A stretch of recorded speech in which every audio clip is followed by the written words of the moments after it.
안녕하세요. 똘스의 뇌피셜 경제 이야기. 오늘 여러분하고 나눠볼 이야기는 바로 스트레스 DSR 관련된 이야기예요. 스트레스 DSR? 말이 좀 어렵죠?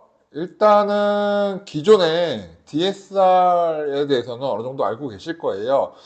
본인의 연봉 대비 상환 가능 능력을 체크를 해서 대출 한도를 결정하는 부분인 건데요. 현재는 1금융권 40%, 2금융권 50%가 적용이 돼 있죠.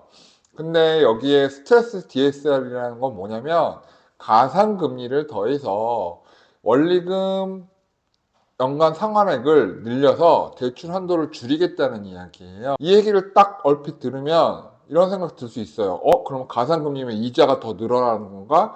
그렇지 않아요. 이자는 금리가 내려가면 줄어드는 구조고요.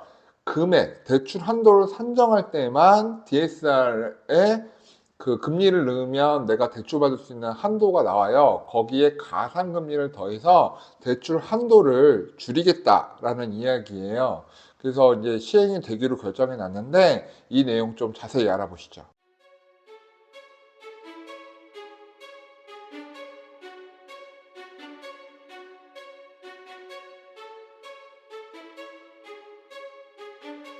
자, 일단 스트레스 DSR 산정 방식 많이들 인터넷에도 나와 있으니까 그냥 간단하게만 보고 갈게요.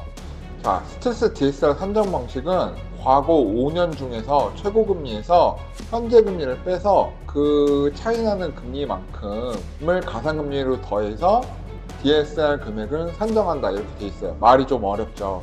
그냥 쉽게 생각하시면 돼요. 그냥 향후 5년 동안은 5.2% 정도로 그냥 DSR 금액을 계산할 때 현재 금리가 얼마든 무조건 5.2% 때린다 이렇게 생각하시면 돼요. 계산법 있으니까 자세한 건 찾아보시는데 어바웃하게는 그렇게 생각하시면 됩니다. 자, 일단은 많은 유튜브나 기사들에서 이제 스트레스 DSR로 인해서 대출 끝났다 이런 이야기도 나오고 부동산 폭락이다 이런 이야기도 나오고 또 굉장히 과대 해석하는 부분들이 있어요. 그래서 제가 이 과대 해석은 금지해야 한다라는 이야기를 드리려고 이 영상을 찍게 됐는데요. 일단 현재 기준으로 봤을 때는 현재 금리 수준에서 받을 수 있는 대출 금액보다는 조금 줄어드는 건 사실이에요. 그러면 이 대출 받을 수 있는 금액 한도가 내년, 내후년에도 계속 줄어드냐? 그거는 아니라는 거죠. 내는 이자는 줄어요. 하지만 대출 금액은 변동금리를 받을 때 늘 고정되는 것이다. 이렇게 그냥 생각하시면 돼요. 그래서 보시게 되면 1단계는 2월 달에 해서 0.3% 정도만 적용을 한다고 하고요. 그 다음에 2단계, 3단계 이렇게 있어요. 제가 말씀드리고 싶은 거는 금리가 내려가면 대출한도 계속 올라가야 되는 부분이 있거든요. 왜냐면 내가 상환해야 되는 금액이 줄어드니까 한도가 늘어나는 게 DSR의 원리잖아요. 근데 이제 대출한도 계속 늘어나는 것을 막고 대출 한도를 고정하겠다는 얘기예요. 이자는 내려가는 거예요. 다시 한번 말씀드리지만 가상금리 그러니까 이자가 오른다고 생각하시는 분들 많은데 그게 아니고 내가 대출을 3%에서 받는다. 그러면 이자는 3% 내지만 한도 측정할 때만 5%로 한도 측정한다 이렇게 보시면 될 것 같아요. 그래서 대출 한도를 고정하려는 의도가 좀 있는 것 같아요. 하지만 또 여기서 특이한 거는 나 한도가 많이 필요한데 그러면 고정금리 받으시면 됩니다. 고정금리. 이 고정금리와 변동금리가 특이한 게 금리가 내려갈 것이다 예상을 하면 채권금리가 내려가잖아요. 그래서 채권금리가 내려가기 시작하는 타이밍에는 고정금리하고 변동금리를 봤을 때 변동금리 대출이 이자가 더 비싸요. 그래서 고정금리가 유리한 부분이 있는데 이자가 내려가는 부분, 이율이 내려가는 부분이 확실하다 하면 당장은 변동금리 금리가 높아도 변동금리를 받는 경우가 많아요. 왜? 고정금리 밑으로 금리가 내려갈 거니까 라고 생각을 하게 된다면요. 그리고 금리가 바닥을 칠 때는 변동금리 굉장히 싸요. 근데 고정금리는 변동금리보다 위의 레벨에서 존재를 하게 되죠. 왜냐하면 금리가 이제 바닥이니까 오를 것이다 라고 예상하기 때문에 현재 기준은 변동금리가 싸지만 시간이 지난 변동금리는 이 고정금리 레벨을 치고 올라올 것이다 라고 생각을 하기 때문에 변동금리보다 고정금리가 비싼 시절은 금리가 매우 낮은 레벨에 있을 때 그렇습니다. 이 부분은 채권금리의 방향성, 채권 가격의 방향성으로 결정되는 것이죠.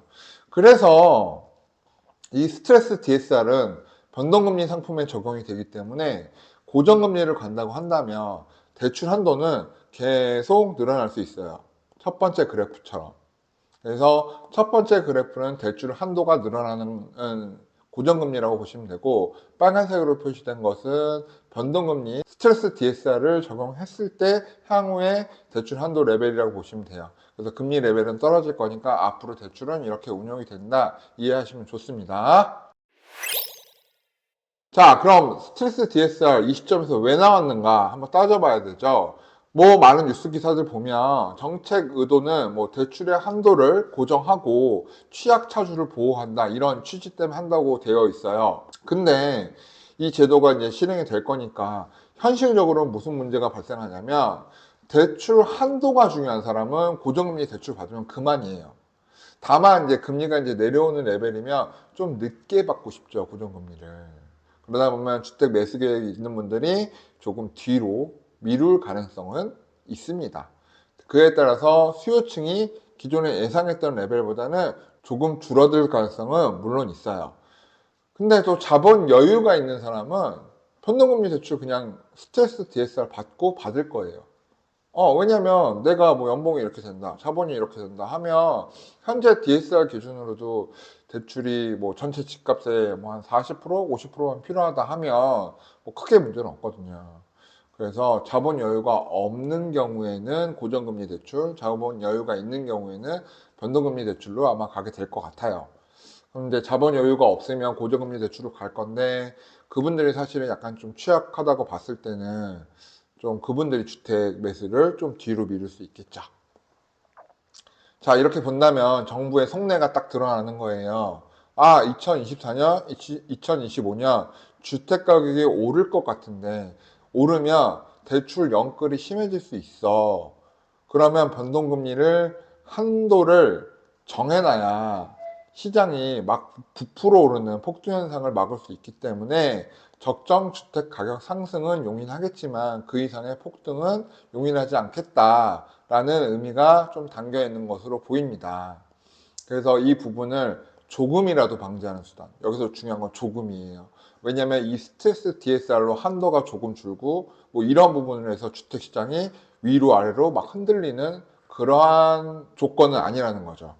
그래서 결국 이것을 나온 것을 딱 보고 똑똑한 사람은 이런 판단을 할 수 있어요. 정부도 금융당국도 주택가격이 앞으로 오를 거라고 생각을 하는구나. 그렇기 때문에 스트레스 DSR이 나왔구나. 그러면 이 스트레스 DSR이 전체 주택시장에 미치는 효과는 대단히 크지 않겠구나. 굉장히 미비한 수준의 조정 레벨이겠구나 라는 판단을 하실 수 있어요. 그래서 이런 부분들이 나왔으니 정부도 이렇게 보고 있고 경제 매크로도 이렇고 경기가 연착륙한다면 주택시장 나쁘진 않겠구나, 이렇게 판단하시는 게 사실 현명한 판단입니다. 자, 주택가격의 하락이 예상되어 있으면 굳이 이런 제도를 사용할 이유가 없는 거겠죠.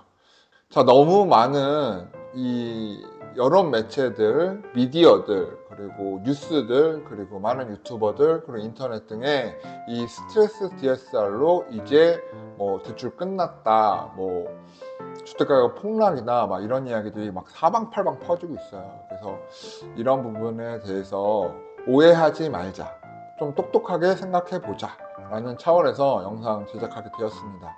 자, 여러분에게 도움 되었으면 좋겠고, 일단은 시장에 당장의 영향은 조금 있을 수 있어요. 하지만 이게 한 달, 두 달 또 지나면 사람들이 또 저처럼 생각하는 사람들이 나오면서 이거 별거 아닌데? 뭐 2월 달에 실행됐는데 뭐 대출 받으러 갔는데 뭐 별 차이 없던데? 뭐 이런 식의 반응들이 나오게 되면 아마 이 부분도 부동산 시장에서 큰 영향을 못 미치다는 것을 깨닫게 되면, 또 부동산 시장에 커다란 영향을 미칠 포인트는 아니니까 주택시장에서 내 집 마련을 준비하고 있고 하신 분들은 너무 두려워하실 필요는 없다라는 말씀 드리고 싶습니다. 또한 이 DSR이 적용 안 되는 대출도 있잖아요. 뭐 신혼부부 대출이라든가 그리고 생애 최초 대출이라든가 그리고 이번에 또 실행된 신생아 대출 이런 부분에 있어서는 또 적용이 안 되는 부분들이 있기 때문에 너무 걱정하지 않으셔도 될 것 같습니다. 자, 어떻게 도움이 되셨나요? 자, 오늘 스트레스 DSR 관련해서 도움이 되셨으면 좋겠고, 솔스는 이제 강의하러 가야 돼요. 여러분 안녕. 간단하지? 오늘의 영상 도움이 되셨나요? 구독과 좋아요는 저희에게 큰 힘이 됩니다.